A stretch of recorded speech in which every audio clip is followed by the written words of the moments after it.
Breaking news చూస్తున్నాం. హైదరాబాద్ నల్లకుంటలో దారుణం చోటు చేసుకుంది. అనుమానంతో భార్యను హత్య చేశాడు భర్త.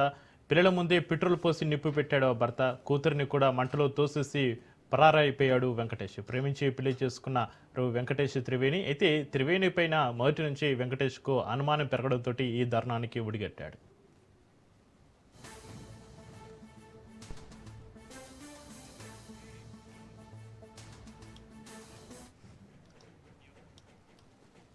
బ్రేకింగ్ న్యూస్ చూస్తున్నాం. హైదరాబాద్ నల్లకుంటలో దారుణం చోటు చేసుకుంది. అనుమానంతో భార్యను హత్య చేశాడు భర్త. పిల్లల ముందే పెట్రోల్ పోసి నిప్పు పెట్టాడు. కూతురిని కూడా మంటలో తోసేసి పరారయ్యాడు. ప్రేమించి పెళ్లి చేసుకున్న వెంకటేష్ త్రివేణి మధ్య గొడవలు జరుగుతున్నాయి. త్రివేణి ఎక్కడికి వెళ్ళినా వెంకటేష్ అనుమానిస్తుండేవాడు. ఈ క్రమంలోనే త్రివేణి పైన పెట్రోల్ పోసి నిప్పట్టించాడు వెంకటేష్. ఇక ఈ ఘటనకు సంబంధించి మరింత సమాచారాన్ని మా ప్రతినిధి పవన్ లైవ్లో అందిస్తారు. పవన్, హైదరాబాద్ నల్లకుంటలో దారుణం, అనుమానంతో భార్యను హత్య చేసిన భర్తకు సంబంధించి మీ దగ్గర ఉన్న అప్డేట్స్ ఏంటి? పవన్, నల్లకుంటలో భార్యపై అనుమానంతో పిల్లల ముందే ఒక భార్యను దారుణంగా హత్య చేశారు.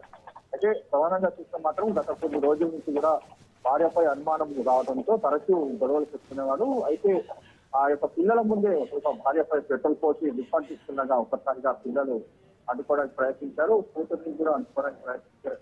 ఆ కూతుర్ని కూడా మంటల్లోకి తోసేసి భర్త అక్కడి నుంచి కూడా పరారైన పరిస్థితి కూడా చూస్తున్నాం.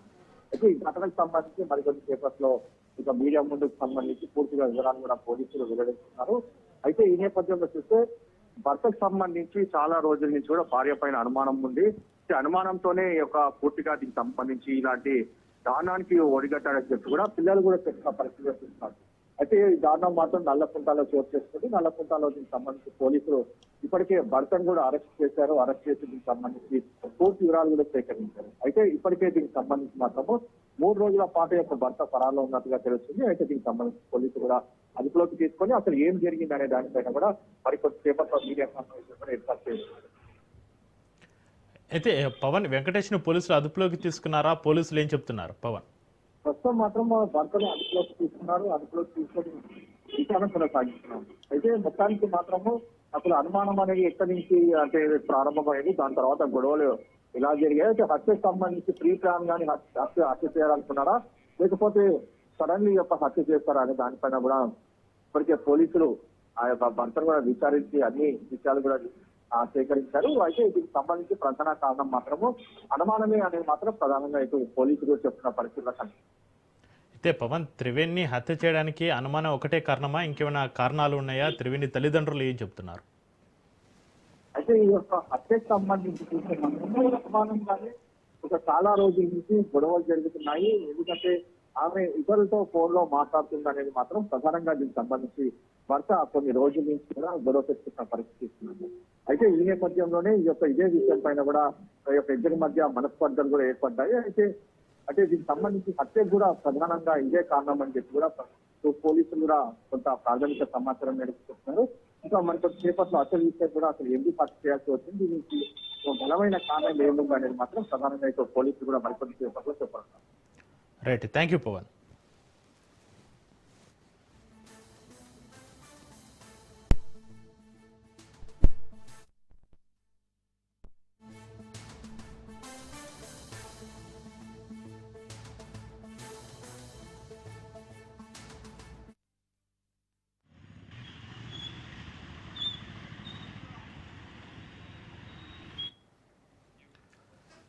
హైదరాబాద్ నల్లకుంటలో దారుణం జరిగింది. అనుమానంతో భార్యను హత్య చేశాడు భర్త. పిల్లల ముందు పెట్రోల్ పోసి నిప్పు పెట్టాడు. కూతురిని కూడా మంటలో తోసేసి పరారయ్యాడు. ప్రేమించి పెళ్లి చూసుకున్న వెంకటేష్ త్రివేణి మధ్య గొడవలు జరుగుతున్నాయి. త్రివేణి ఎక్కడికి వెళ్ళినా వెంకటేష్ అనుమానిస్తుండేవాడు.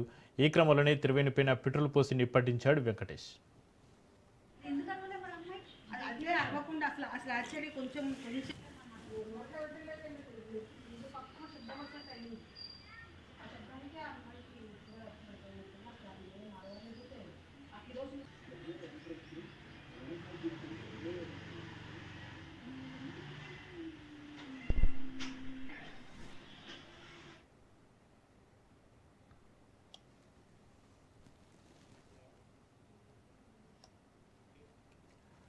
హైదరాబాద్ నల్లకుంటలో దారుణం చోటు చేసుకుంది. అనుమానంతో భార్యను హత్య చేశాడు భర్త. పిల్లల ముందే పెట్రోల్ పోసి నిప్పు పెట్టాడు. కూతురిని కూడా మంటలో తోసేసి పరారయ్యాడు. ప్రేమించి పెళ్లి చేసుకున్న వెంకటేష్, త్రివేణి మధ్య గొడవలు జరుగుతున్నాయి. త్రివేణి ఎక్కడికి వెళ్ళినా వెంకటేష్ అనుమానిస్తుండేవాడు. ఈ క్రమంలోనే త్రివేణి పైన పెట్రోల్ పోసి నిప్పట్టించాడు వెంకటేష్.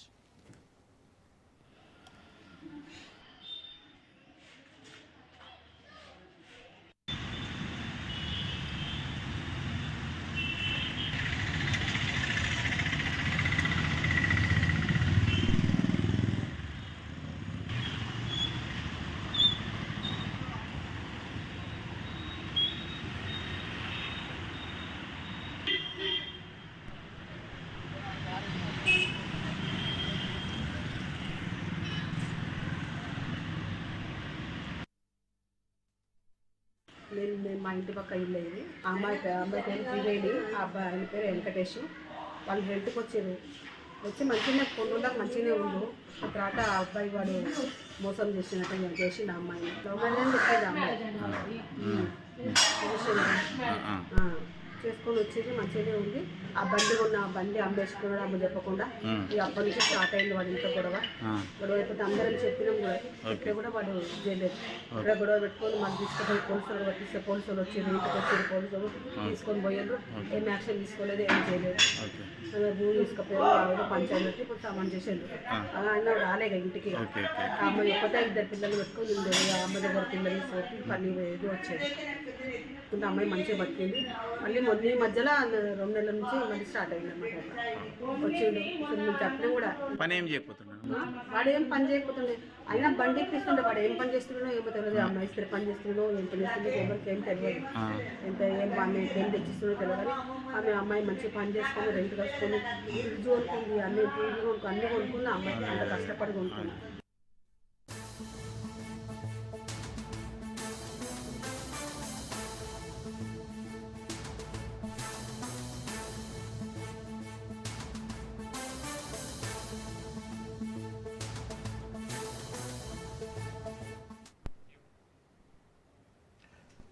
ఫోన్ ట్యాపింగ్ కేసులో ప్రభాకర్రావు కస్టోడియల్ విచారణ ముగిసింది. 14 రోజుల పాటు ప్రభాకర్రావును సిట్ విచారించింది. విచారణలో కీలక సమాచారం సేకరించారు అధికారులు. ఉదయం ప్రభాకర్రావుకు వైద్య పరీక్షలు నిర్వహించారు.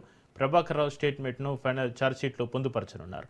జనవరి 16న సుప్రీంకోర్టుకు సిట్ నివేదిక ఇవ్వనుంది.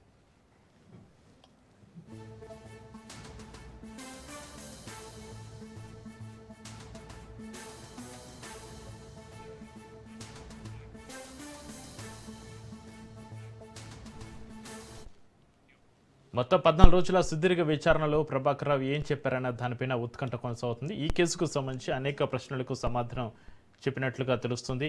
ఈ కేసుకు సంబంధించి పెన్ డ్రైవ్ను సిటీ అధికారులు కీలక ఆధారంగా భావించారు. ప్రభాకర్రావు ఎస్ఐబి చీఫ్గా పనిచేసిన కాలంలో పెన్ డ్రైవ్లో ట్యాపింగ్ వివరాలు స్టోర్ చేసినట్లుగా సిట్ గుర్తించింది. ఈ పెన్ డ్రైవ్ డేటాను ప్రభాకర్రావు ముందు పెట్టి మరీ విచారించింది సిట్. అయితే 6000 ఫోన్ నెంబర్లు ఉన్నప్పటికీ పెన్ డ్రైవ్ పైన ప్రభాకర్రావు ఎలాంటి జవాబు ఇచ్చారనే దానిపైన సర్వత్రా ఆసక్తి నెలకొంది. ఈ కేసులో పూర్తి నివేదికను సుప్రీంకోర్టులో సిట్ సమర్పించనుంది. ఇక ఈ కేసుకు సంబంధించి మరింత సమాచారాన్ని మా క్రైమ్ బ్యూరో చీఫ్ మధు లైవ్లో అందిస్తారు. మధు, ఫోన్ ట్యాపింగ్ కేసులో ప్రభాకర్రావు కస్టడీలో విచారణ ముగింపుకు సంబంధించి మీ గ్రౌండ్ అప్డేట్స్ ఏంటి?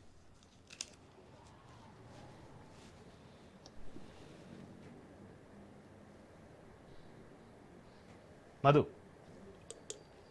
మొత్తానికి ఫోన్ ట్యాపింగ్ వ్యవహారం ఏదైతే ఉందో ఆ ఫోన్ ట్యాపింగ్కి సంబంధించినటువంటి సిట్ అధికారులు చేసినటువంటి దర్యాప్తులో వచ్చినాయి కొంత క్లారిటీ వచ్చినట్టుగా అయితే తెలుస్తుంది.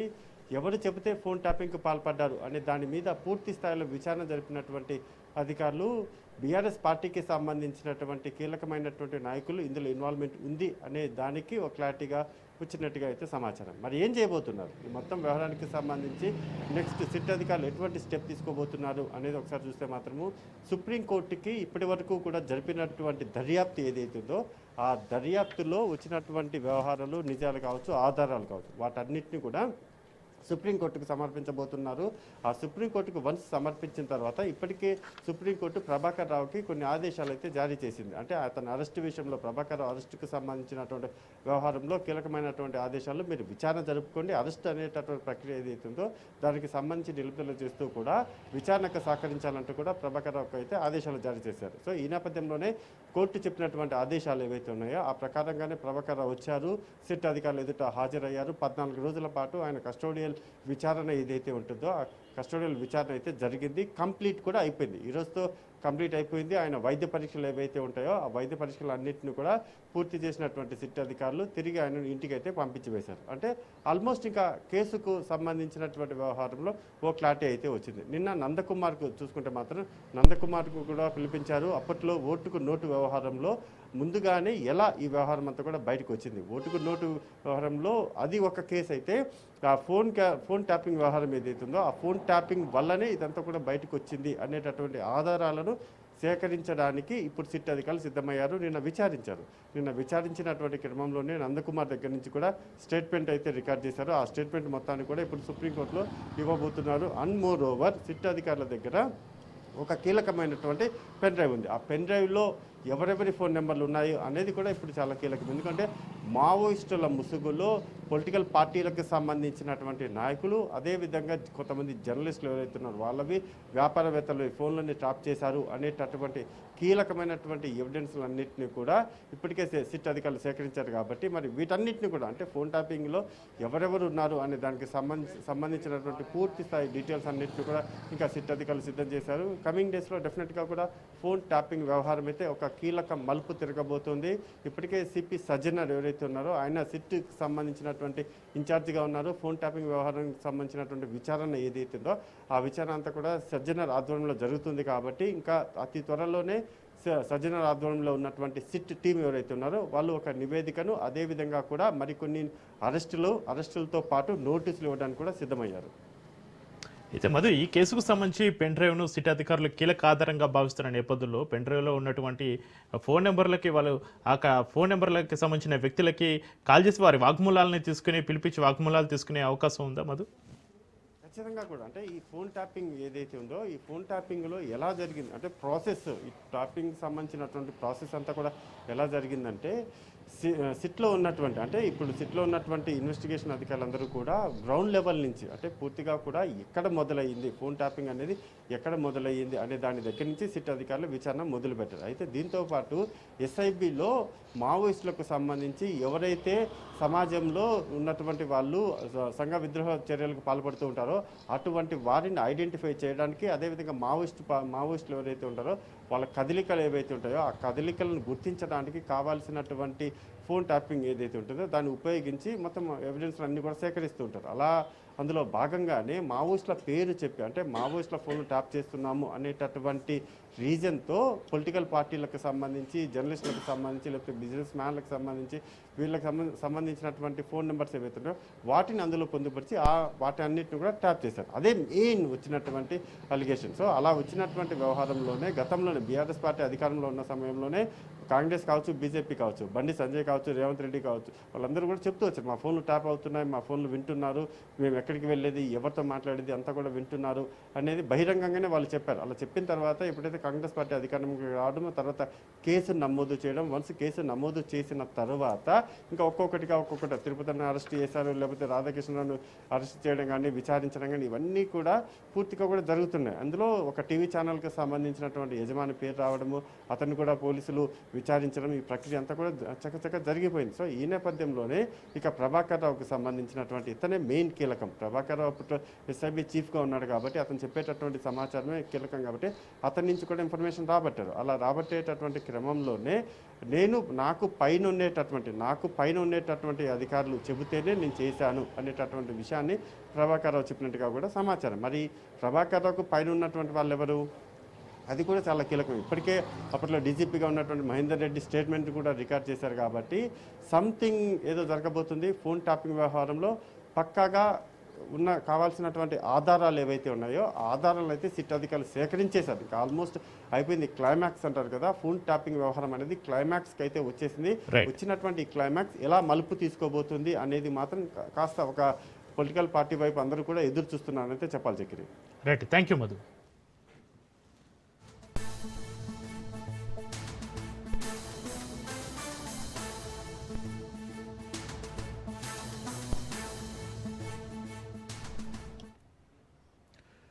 పార్వతీపురం మన్యం జిల్లా గరుగుబిల్లి మండలం తోటపల్లి సింకి రోడ్డుపైన ఉదయం వేళ గజరాజులు రోడ్డు క్రాస్ చేయడంతో ట్రాఫిక్ తీవ్ర అంతరాయం ఏర్పడింది. ఉదయం రద్దీ సమయంలో ఏనుగుల గుంపు నెమ్మదిగా రోడ్డు దాటడంతో వాహనాలు రెండు వైపులా నిలిచిపోయాయి. కొంతసేపు ట్రాఫిక్ పూర్తిగా జామ్ అయింది. కొంతసేపటి అనంతరం గజరాజులు రోడ్డును పూర్తిగా దాటి వెళ్లడంతో ట్రాఫిక్ సాధారణ స్థితికి వచ్చింది. అడవులకు సమీపంలోని రహదారులపై ప్రయాణించే సమయంలో వాహనదారులు అప్రమత్తంగా వ్యవహరించాల్సిన అవసరం ఉందని అధికారులు సూచిస్తున్నారు.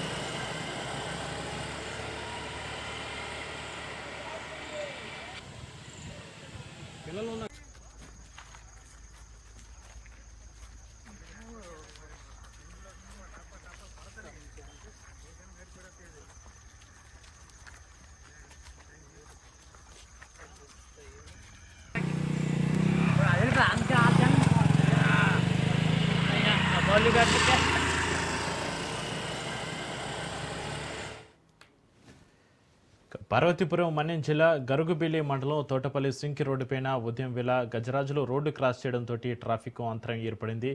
ఉదయం సమయంలో ఏనుగుల గుంపు నెమ్మదిగా రోడ్డు దాటడంతో వాహనాలు రెండు వైపులా నిలిచిపోయాయి. కొంతసేపు ట్రాఫిక్ పూర్తిగా జామ్ అయింది. కొంతసేపటి అనంతరం గజరాజులు రోడ్డును పూర్తిగా దాటి వెళ్లడంతో ట్రాఫిక్ సాధారణ స్థితికి వచ్చింది. అడవులకు సమీపంలోని రహదారులపైన ప్రయాణించే సమయంలో వాహనదారులు అప్రమత్తంగా వ్యవహరించాల్సిన అవసరం ఉందని అధికారులు సూచిస్తున్నారు. ఇక దీనికి సంబంధించి మరింత సమాచారాన్ని మా ప్రతినిధి రమేష్ ఫోన్లైన్లో అందిస్తారు. రమేష్, పార్వతీపురం మన్యం జిల్లా గరుగుబిల్లి మండలం తోటపల్లి సింకి రోడ్డుపైన ఉదయం వేళ గజరాజులు రోడ్డు క్రాస్ చేయడంతో ఏర్పడిన ట్రాఫిక్ జామ్ సంబంధించి మీ దగ్గర ఉన్న అప్డేట్స్ ఏంటి? ప్రతిరోజు ఇలానే ట్రాఫిక్ జామ్ అవుతుందా ఏనుగుల గుంపు రావడం వల్ల?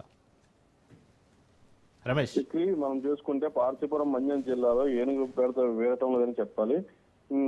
గడిచిన ఏడాది నుంచి ఈ ఏనుగుల బెడత తీవ్రత మరింత పెరిగిందని చెప్పాలి. ఒక రకంగా చూసుకుంటే రహదారిని క్రాస్ చేస్తూ ఈరోజు ఉదయం గరుగుబిల్లి మండలం తోటపల్లి నుంచి సుంకి ఈ మార్గం వైపు వెళ్తుండగా ఉదయం భారీగా ట్రాఫిక్ జామ్ అయింది. అయితే ఏనుగుల గుంపు ఒక్కసారిగా రోడ్డు దాటుతుండటంతో అటువైపుగా వస్తున్న వాహనదారులు కొంత దూరంలోనే వాహనాలు నిలిపివేశారు. ఈ నేపథ్యంలోని అవి పొరపాటున వారి డిస్టర్బ్ అయితే మళ్ళీ ప్రజల మీద దాడి చేసే ఇది ఉందని చెప్పేసి అప్పటికే అటవీ శాఖ అధికారులు అయితే అప్రమత్తం చేసిన పరిస్థితి మనం చూస్తున్నాం. అయితే ఈ రోజు రోడ్డు క్రాస్ చేయడము, అదే విధంగా జనావాసాల మధ్యకి రావడము, పంట పొలాలను నాశనం చేయడము ఇక నిత్యకృత్యంగా మారుతుందని చెప్పాలి. మళ్ళీ right, thank you Ramesh.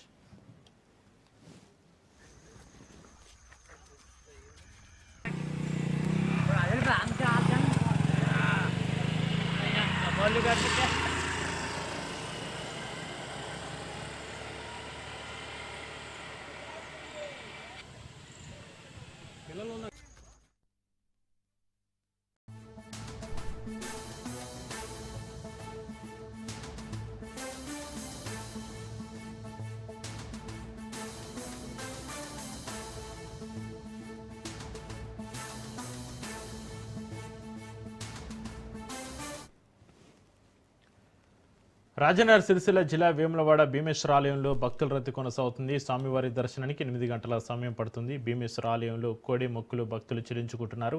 Sammakka Sarakka Medaram వెళ్లే భక్తులు ముందుగా రాజన్నను దర్శించుకోవడం ఆనవాయితీ. దీంతో వేములవాడలో భక్తుల రద్దీ రోజురోజుకి పెరిగిపోతుంది. కిలోమీటర్ మేర క్యూ లైన్లో భక్తులు బారులు తీరారు. భక్తులకు ఎలాంటి ఇబ్బందులు లేకుండా అన్ని ఏర్పాట్లు చేసినట్లుగా ఆలయ ఈవో తెలిపారు. ఇక రాజన్న సిరిసిల్ల జిల్లా వేములవాడ భీమేశ్వర ఆలయంలో భక్తుల రద్దీ సంబంధించి మరింత సమాచారాన్ని మా ప్రతినిధి రవీందర్ ఫోన్లైన్లో అందిస్తారు. రవీందర్, వేములవాడ రాజరాజేశ్వర స్వామి ఆలయానికి అయితే భక్తుల తాకిడి రోజువారీగా పెరుగుతుందని చెప్పవచ్చు.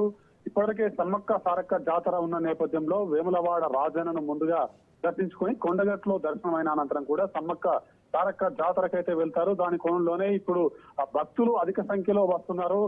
అంటే రాజన్నను దర్శించుకొని ఇక్కడ మొక్కులు చెల్లించుకున్న తర్వాతనే వెళ్ళాలి కాబట్టి రాజన్న ఆలయం ఒకవైపు రెనోవేషన్ నడుస్తుంది కాబట్టి భీమేశ్వర స్వామి ఆలయంలో మాత్రం దర్శనాలు కొనసాగుతున్నాయి. ఆ ఆలయంలో ఇప్పటివరకు రోజువారీగా దాదాపు 50,000 పైచిలకు భక్తులు వచ్చి స్వామివారిని దర్శించుకొని మొక్కులు చెల్లించుకొని వెళ్లే విధంగా వస్తున్నారు. ఆ క్రౌడ్ అయితే అధికంగా ఉండడంతో కూడా క్యూ లైన్లలో మొత్తం బార్లు తీరిన పరిస్థితి చెప్పవచ్చు. వచ్చిన భక్తులకు మాత్రం దాదాపు 3 నుంచి 4 గంటల సమయం దర్శనానికి పడుతుందని చెప్పవచ్చు.